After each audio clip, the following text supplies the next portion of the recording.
Hi everyone, it's Marla. Welcome back to Eclipse, Astrology, and Tarot. I'm here with the weekly reading for the week of March 19th, 2016. So last week I predicted that the energy was going to be a little bit rough, and I think I was pretty accurate when I said that, because I'm hearing from a lot of people that you've been struggling a little bit. And I might personally was very up and down, although I did come out of it with a bang.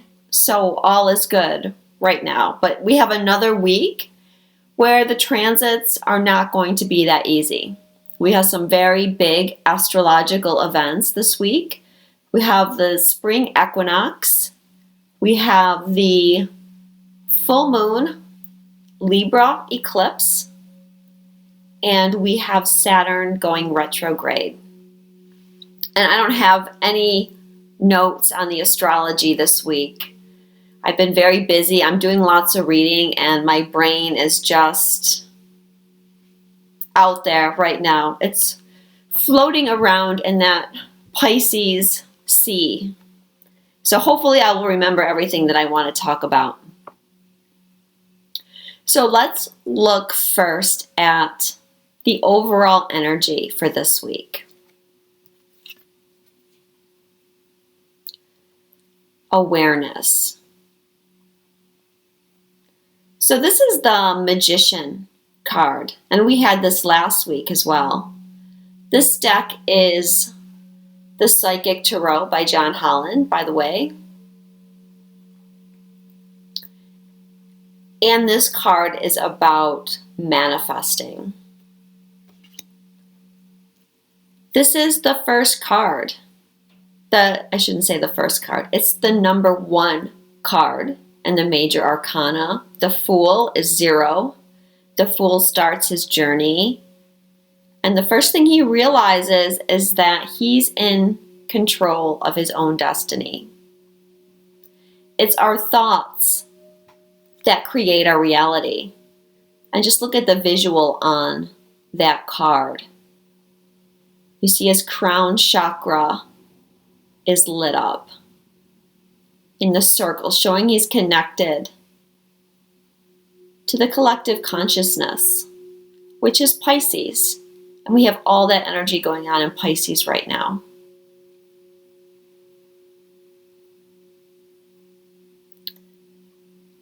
This is also the masculine beginning to step up. Becoming aware, tuning into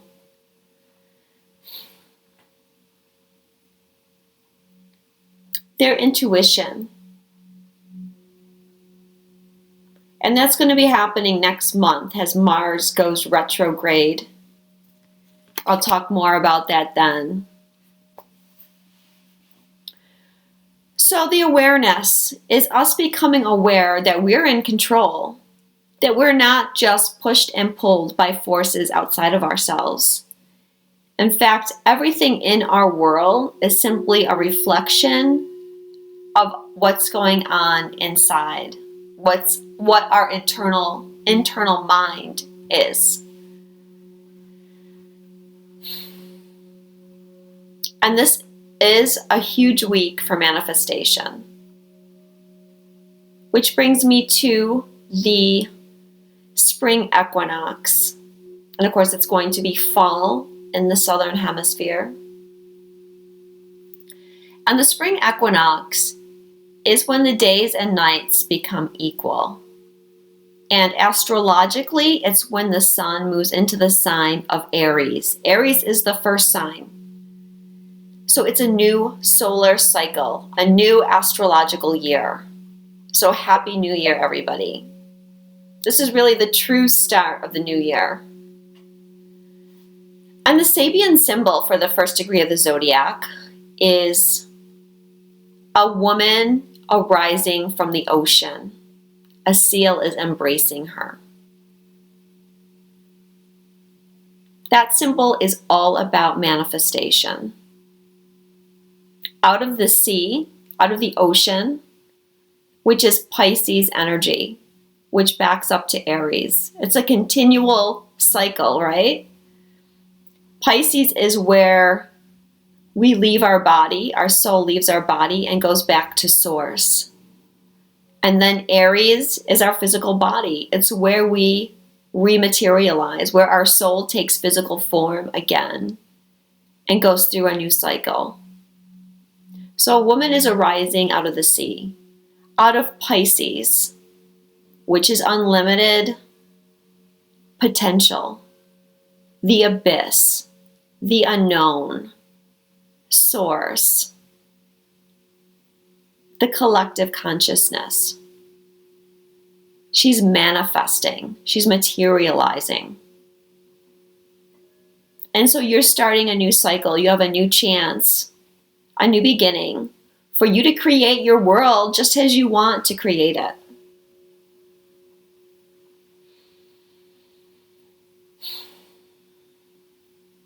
And the seal is embracing her. Okay, she's connected to the earth. She's connected to nature. She's one. There's unity. There's love. Also going on at the Spring Equinox, we have Venus conjunct Neptune in Pisces. That's universal love. And we also have opposing the sun, the asteroid Logos, and the asteroid Solidarity over at 1 degree Libra and 29 degree Virgo, showing that we're all working together to bring Christ consciousness back to Earth. All of us light workers. And so it has to do with the ascension. And we're starting that new beginning. You know, we've been working very hard and we've been stuck kind of for a long time. Just kind of not really being able to move forward. But now this week, we're going to move forward. Well, let me rephrase that. We're going to start moving forward. Okay, I think maybe it's going to be another week or two before things really take off. But we're opening ourselves up to that energy. We're opening our hearts. And it's through that connection that the new beginning is going to start materializing. So a lot of love energy going to be going on at the beginning of the week. Our hidden influence this week is temptation. This is the devil card. And you can see that if you look at the image, the man is kind of stuck. It looks like he's entrapped in something. But what is he doing? He's got a key there, but he's pushing the key away. So he can free himself, but he's not. He's keeping himself stuck. The opportunity is there for him to free himself and move forward. And it's the same for us. This is our new beginning. We can move forward. It's unlocking the karmic blocks to release ourselves. Which brings me to the other big event, which is the Libra full moon. The Libra full moon also has a lot to do with love and relationships. Okay, the moon is going to be in Libra, 3 degrees, 17 minutes of Libra. Opposite the sun, 3 degrees, 17 minutes of Aries. Full moons are always the sun and moon opposite each other. Aries, the first sign of the zodiac, is where we manifest ourselves. It's our physical body. It's ourselves, who we are, our identity. The 7th house is Libra. That's partnerships. It's where we begin relationships with others, the romantic relationships, but also friends, people that we work with. So we have these two houses being illuminated by this eclipse. The self and relationships, and it's finding balance.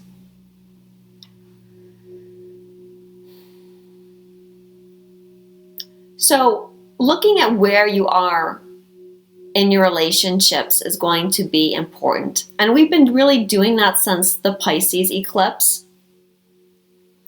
Because that eclipse was all about releasing the karma. This eclipse, the lunar eclipse, is on the north node, where the Pisces one was on the south node. South node is past karma. The north node is our future, where we're going, what our mission in life is.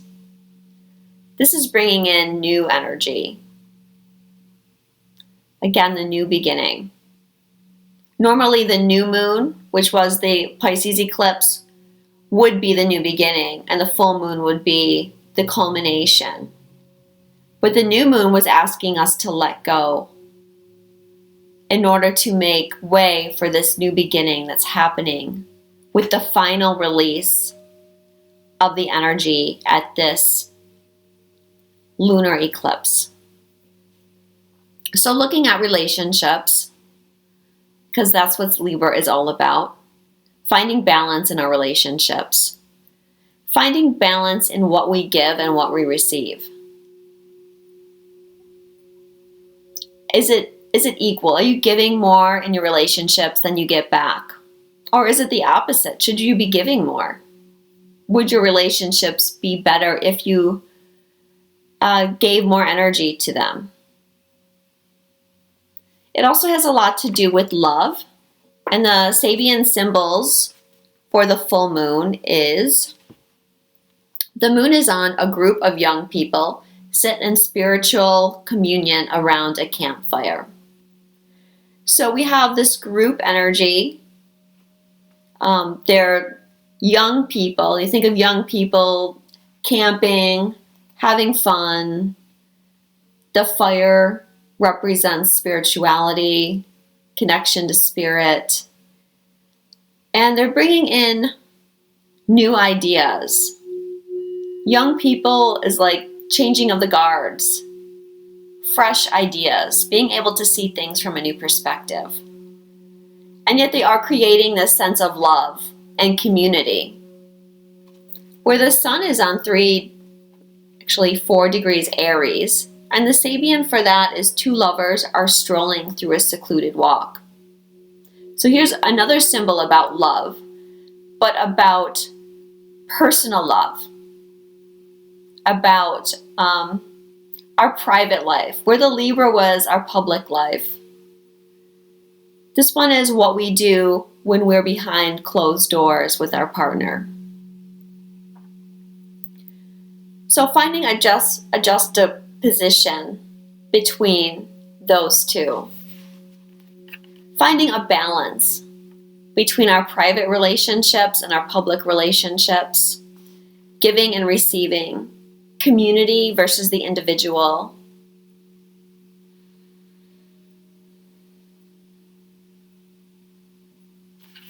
And we also have this big T-square going on. Neptune conjunct Venus, opposite Jupiter, both square Saturn. And this is really representing these two cards. Neptune, Venus are that awareness. And Jupiter. Jupiter is expansion. So it's having that awareness. Where Saturn's the devil. Actually, I think Pluto is really considered the devil, but Saturn is our fears. It's what is keeping us stuck. What is stopping us from going forward? And truly the only thing that's ever stopping you is yourself and your own fears. But if you tap into that collective consciousness that source energy, you can realize that they're only fears and that you can overcome them.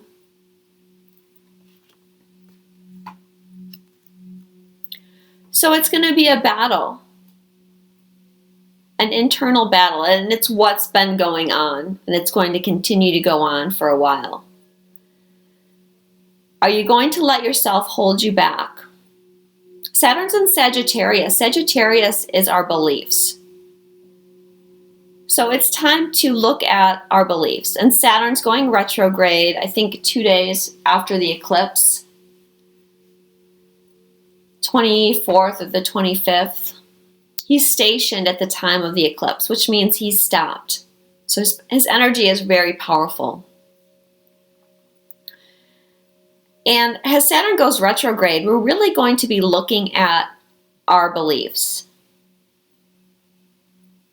And are our beliefs, do they revolve more around fear? Or do they revolve more around the infinite potential that we really, truly are? Neptune in Pisces says we can do anything. Saturn, although Saturn wants to help us, Saturn has to show us what our limitations are. And it's up to us to decide whether we can overcome our limitations or not. So the temptation card is your fear. And our fear often has us holding on to things that we need to let go of.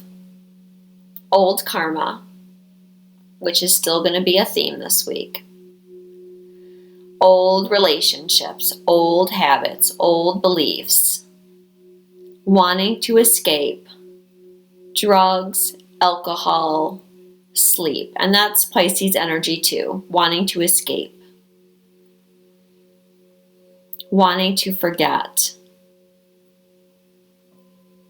Not wanting to push ourselves too hard. So you're going to be confronting your shadow. And in order to create your reality, you have to come through your fears. Your fears are blocking you from getting what you want. And so don't think of Saturn as the bad guy that wants to restrict you. Think of Saturn as the teacher that's very strict, but for your own good, because they want the best for you. And so he knows that in order to really manifest what you truly want, you have to release the fears. And so he's showing them to you. The trick is not to hide from your fears, but to walk through them instead of turning around and going backwards.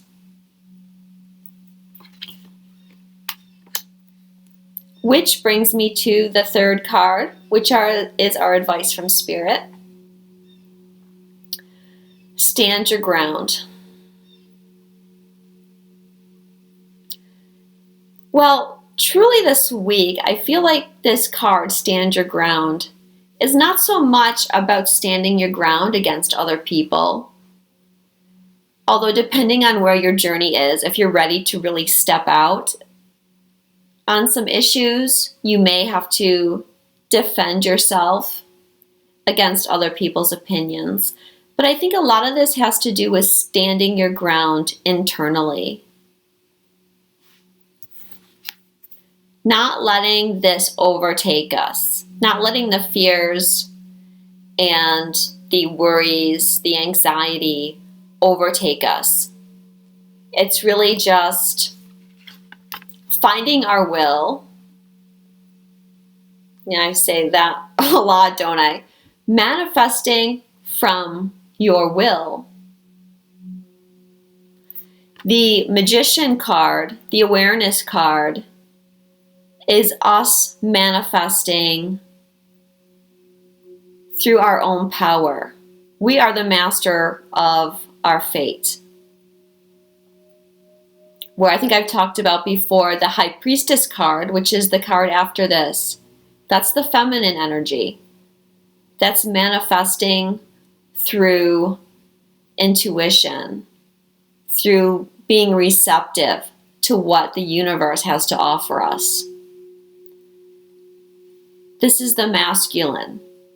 This is going out and making what you want happen, taking action. And that's Aries energy as well, taking action. This card is probably a good combination of the Pisces energy and the Aries energy. It's being connected and then moving forward with it. So you're going to have to stand your ground kind of against yourself, against your own fears, not let them overtake you. Find your courage. And if it's time for you to release some karma, to release some karmic relationships, or to somehow go forward on your mission, you may come up against people that don't understand and that tell you that you can't do it, or you shouldn't do it, or do you really want to do that? And you may have to stand your ground against them. But you know what? Think back to all the things that you wanted to do and someone told you you couldn't do it and you tried anyways, and chances are you succeeded and you made it somewhere. So thank God you didn't listen to those people.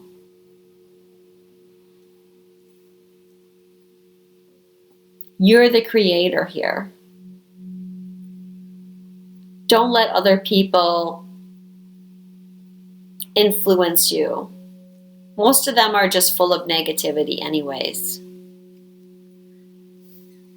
So I drew a goddess card for the full moon in Libra. And Aphrodite was the card that came up. Inner goddess is her message. Awaken the goddess within you, and through dance, self-care, and appreciating your divinity. So Aphrodite is the goddess that rules Libra, actually. Aphrodite is the Greek name for Venus. And Aries is ruled by Mars. So we have the masculine energy and the feminine energy, again, happening with these two signs. And so we're being called this week to balance the feminine and masculine energy. And I think for a lot of people, we need more goddess energy. And that's being receptive, using our intuition, being connected to the universe, seeing things that are going on below the surface. And so through this new moon eclipse, try and channel some of that goddess energy. And this talks about self-care too, which I mentioned earlier as far as balancing the giving and receiving. If you're someone that's always giving to others, stop and take some time to focus on yourself.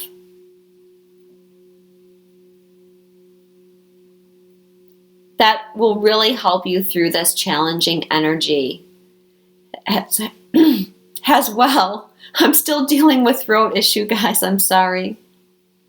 It really doesn't hurt. It's just still doesn't sound right. But my transformation is almost complete. And you know, when I come back and my voice is perfectly clear, you're going to know that I've been transformed. So I think I'm going to just end it there. I talked last week about taking care of yourself, spending time alone. Continue to do that this week because we're still going to be dealing with that turbulent energy bouncing us around. Stay out of your head. Stay focused. Create your vision, because it's the beginning of the new. Love you, and I will talk to you next week.